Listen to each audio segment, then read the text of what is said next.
ڈائسی area سے. ایک انہوں نے track and trace system introduce کرایا اور ایک انہوں نے پوائنٹ آف سیل سسٹم جس میں ریٹیلرز کو انہوں نے کہا جی آپ پوائنٹ آف سیل انٹیگریٹ ہو جائیں اور انوائس بنے گی اور ہر بندہ ₹1 فی انوائس دے گا.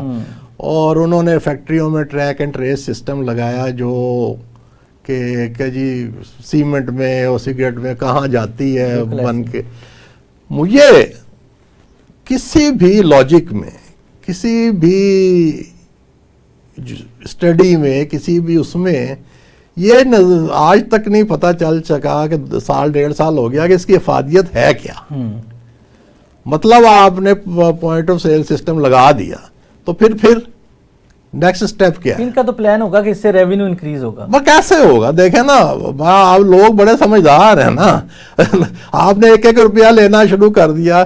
صرف اس سے جنہوں نے سافٹ ویئر کمپنیوں نے سافٹ ویئر دیے ہیں, اب آپ سوچیں ₹1 کے کتنی ملینز انوائسز وہ لے رہے ہیں.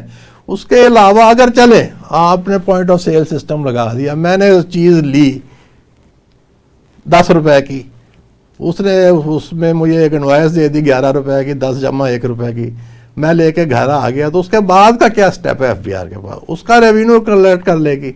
اب وہ اگر اس میں پنچ نہیں کرتا پوائنٹ آف سیل سسٹم میں تو پھر آپ کے پاس کیا رہا؟ یا اگر ٹریک اینڈ سیل سسٹم میں آپ نے بوری پہ ایک اسٹیک لگا دیا ہے اور وہ بوری کہیں بھی چلی گئی ہے تو آپ کیا اس کے پیچھے پیچھے جائیں گے؟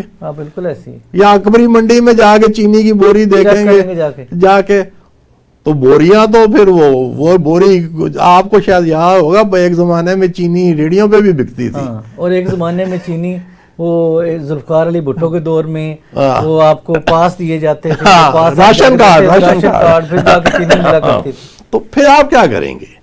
تو یہ کوئی مطلب وہ گسٹاپو سٹیٹ نہیں ہے. آپ اس کو اس طرح کنٹرول اگر کرنا شروع کریں آپ انڈسٹریز کا جو ہے وہ بحال کریں, کانفیڈنس بحال کریں, اور ان کو آپ پراپرلی ایویلویٹ کریں کہ ان کی کیپیسٹی ان کے ٹیکس دینے کی کیا ہے. اگر میں تو یہاں تک کہتا ہوں کہ اگر فرض کریں کوئی 10-15% کہیں تو آؤٹ آف بک سیل ہوتی ہے یا انوائسنگ ہوتی ہے, تو اگر تو وہ گرے اکانومی تو ساری دنیا میں, نیو یارک میں بھی ہے, لندن میں بھی ہے, USA میں بھی ہے.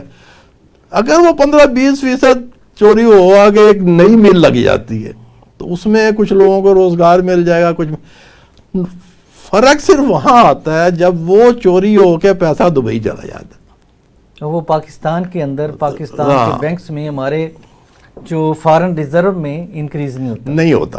وہ پھر جب آتا ہے نا, دیکھیں نا, اگر میں چوری فرض کرے میں وہ اپنا ہوں شالمی کا ایک ٹریڈر ہوں یا میرے پاس میں کوئی سویٹ ہاؤس ہے, میں نے پیسے اکٹھے کیے, کوئی چوری کی, کوئی نہیں دیا ٹیکس اور ایک بچے کو دکان کھول دی. اب وہ سرکولیشن آف منی تو ہوا نا. میں یہ جسٹیفائی نہیں کر رہا, پلیز یہ میری بات کو غلط نہ لیے گا, لیکن جو پاکستان میں ابھی آپ نے دبئی لیک دیکھی ہے نا, تو وہ جو ہے نا سلسلہ بلین آف ڈالرز کی انویسٹمنٹ پاکستانیوں کی دبئی میں, اب وہ ہے کہ آپ ٹیکس لے رہے ہیں, آپ میٹر پہ بھی ٹیکس لے رہے ہیں, آپ کمرشل میٹر پہ بھی ٹیکس لے رہے ہیں, آپ ٹیلی فون پہ بھی لے رہے ہیں, آپ ہر چیز پہ بھی لے رہے ہیں. سیل ٹیکس جو ہے جو مینوفیکچرر جو ہے وہ ریٹیلر کو دے رہا ہے تو وہ تو ٹیکس کاٹ رہا ہے نا, کچھ ریٹیل پرائس پہ بھی ٹیکس ہے. اب صرف ایشو یہ ہے کہ وہ ان کی انکم پہ ٹیکس کا مسئلہ جو وہ آتا ہے کہ جی وہ اتنا کما رہے ہیں اور وہ کما کے پلاٹ خرید رہے ہیں یا کچھ اور خرید رہے ہیں, اس کو جو کیپ کرنے کے لیے وہ آہستہ آہستہ جو ہے نا, وہ میں تو یہ سمجھتا ہوں کہ دنیا جو ہے نا وہ کیش لیس اکانومی کی طرف جا رہی. اور بہت سے جگہوں پہ میں گیا ہوں, دیکھا ہے, وہ کیش لیتے ہی نہیں. وہ آپ کا ڈیبٹ کارڈ یا ATM کارڈ یا کریڈٹ کارڈ سے پیمنٹ لیتے ہیں. تو جب ہم اس اسٹیج کی طرف اگر ہم زیادہ توجہ دیں بجائے پوائنٹ آف سیل کے کہ ہم کیش لیس اکانومی کی طرف جائیں, تو وہ جو ہے وہ کنٹرول کرنا آسان ہو جائے گا. اس سے کنٹرول کرنا آسان ہو جائے گا کہ کیش کئی پارک تو ہوگا نا,